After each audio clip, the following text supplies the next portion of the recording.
ശാപവുമായി ബന്ധപ്പെട്ട് ഞാൻ കേട്ടിട്ടുള്ള ഒരു കഥയാണ് ഇന്ന് നിങ്ങളുമായി ഷെയർ ചെയ്യാൻ ആഗ്രഹിക്കുന്നത്. ഒരു പശു, ആ പശുവിന് ഒരു കുട്ടിയുണ്ട്. ധാരാളം പാല് കിട്ടുന്ന ഒരു പശുവാണ്. ആ പശു അവന്റെ ആകെ സമ്പത്താണ്. അതിന്റെ പാൽ വിറ്റാണ് ജീവിക്കുന്നത്. പറമ്പുകളിൽ നിന്ന് പുല്ല് മുറിച്ചു കൊണ്ടുവന്ന് ഈ പശുവിന് കൊടുക്കും. വളരെ കഷ്ടപ്പെട്ട് തീറ്റിപ്പോറ്റി ആ പശുവിനെ വളർത്തുകയാണ്. നിർഭാഗ്യവശാൽ ഒരു ദിവസം ആ പശു അടുത്തുള്ള ആളുടെ പറമ്പിലേക്ക് പച്ചക്കറിയോ മറ്റോ നട്ടിരിക്കുന്നത് തിന്നു. അയാൾ വന്നു. അയാൾ ധനികനാണ്. അയാൾക്ക് ആൾബലമുണ്ട്, സ്വാധീന ശക്തിയുണ്ട്. അയാൾ ഒരു ദുഷ്ട മനുഷ്യനാണ്. അയാൾ ഈ പശുവിനെ പിടിച്ചു കൊണ്ടുപോയി കെട്ടിയിട്ടു.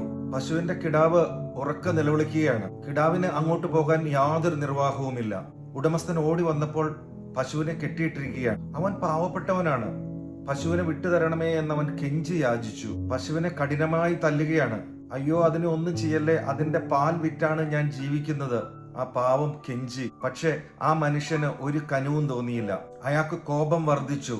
അയാൾ മൂർച്ചയുള്ള ഒരു കത്തി കൊണ്ടുവന്ന് ആ പശുവിനെ കെട്ടി നിർത്തിയിട്ട് ജീവനുള്ള ആ പശുവിന്റെ തോലുരിഞ്ഞു. ആ സകലം രക്തം ചീറ്റിക്കൊണ്ട് സാധു പശു അമറി. മൂകജീവിയല്ലേ, അതിന് കരയാനല്ലേ പറ്റൂ. കിടാവ് കരയുന്നു, പശു അമറുന്നു. ആ പശുവിന്റെ ഉടമസ്ഥൻ, ആ സാധു മനുഷ്യൻ ബോധം കെട്ട് നിലത്ത് വീണു. എന്നിട്ടും ആ മനുഷ്യന് യാതൊരു അലുവും തോന്നിയില്ല. ആ പശു ചോര വാർന്ന് പിടഞ്ഞു മരിച്ചു. ആ പാവപ്പെട്ട മനുഷ്യൻ ഒന്നും മിണ്ടിയില്ല. അയാളോട് മിണ്ടാനുള്ള കൽപ്പില്ല, സാധുവല്ലേ.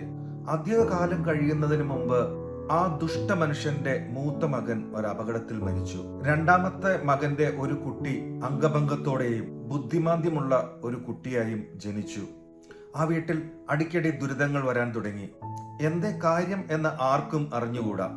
വലിയ സമ്പന്നമായ തറവാടായിരുന്നു. തറവാട് മുടിയുന്നു, ആർക്കും മനസ്സിലായില്ല. ഒരു ദിവസം ഒരു ദൈവദാസൻ അവരുടെ വീട്ടിൽ വരുവാൻ ഇടയായി.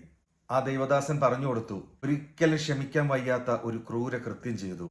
അതിന്റെ ഫലം നിങ്ങളുടെ പിന്നാലെ വരികയാണ്. ഭയങ്കരമായ ക്രൂരകൃത്യം, ആ സാധുവിനെ ഉപദ്രവിച്ച ക്രൂരകൃത്യം, ആ സാധുവിന്റെ അന്നം മുട്ടിച്ച ക്രൂരകൃത്യം ചെയ്തു. ആ ശാപം നിങ്ങളെ വേട്ടയാടുകയാണ്. വിശുദ്ധ ബൈബിളിൽ ആവർത്തന പുസ്തകം 27 അധ്യായം 16 മുതൽ 26 വരെയുള്ള ഭാഗത്തിൽ ദൈവജനങ്ങൾ പാലിക്കേണ്ട ചില പ്രധാന കൽപ്പനകൾ പ്രഖ്യാപിക്കുന്നു. ഓരോ കൽപ്പനയും ലംഘിക്കുന്നവൻ ശപിക്കപ്പെട്ടവനാണെന്ന് പ്രഖ്യാപിക്കുമ്പോൾ ജനങ്ങൾ എല്ലാവരും ആമേൻ എന്ന് മറുപടി പറയണമെന്ന് നിർദ്ദേശിക്കുന്നു.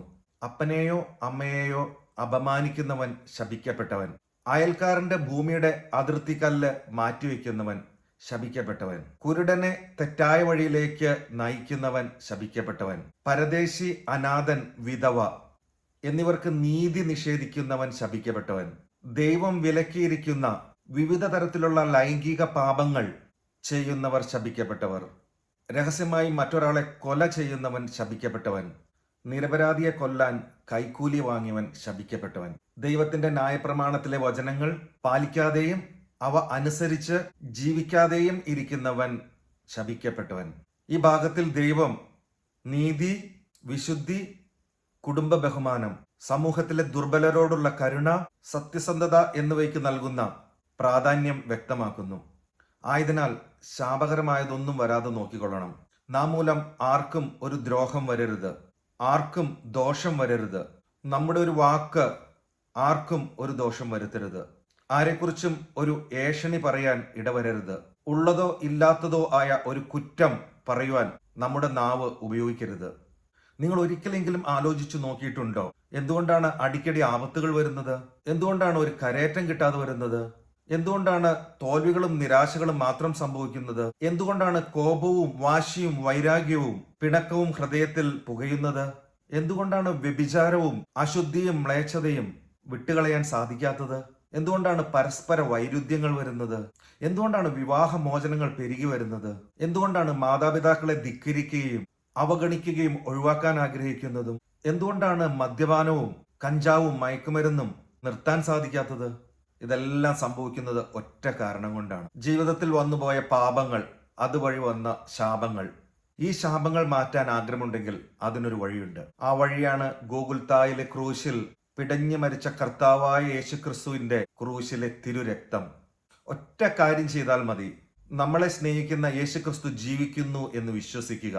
ക്രിസ്തു നമ്മളെ വ്യക്തിപരമായി സ്നേഹിക്കുന്നു എന്ന് വിശ്വസിക്കുക. ആ യേശുവിനെ വിളിക്കുക. യേശുവെ, നീ ക്രൂശിൽ മരിച്ചത് എന്റെ പാപത്തിന് പരിഹാരമാണെന്ന് ഞാൻ വിശ്വസിക്കുന്നു. എന്റെ ശാപങ്ങളിൽ നിന്ന് മോചനം തരുവാനാണെന്ന് ഞാൻ വിശ്വസിക്കുന്നു. യേശു ക്രിസ്തുവിന്റെ ക്രൂശിലെ തിരുരക്തം വന്ന് തൊടുമ്പോൾ എല്ലാ ശാപങ്ങളും മാറിപ്പോകും. യേശുവെ, ഇന്നു മുതൽ നിന്റെ രക്തത്തിന്റെ വിലയായി ഒരു പുതിയ സൃഷ്ടിയായി ഞാൻ ജീവിക്കുമെന്ന് സമർപ്പിക്കുക. ദൈവ തിരുനാമം മാത്രം മഹത്വപ്പെടുമാറാകട്ടെ.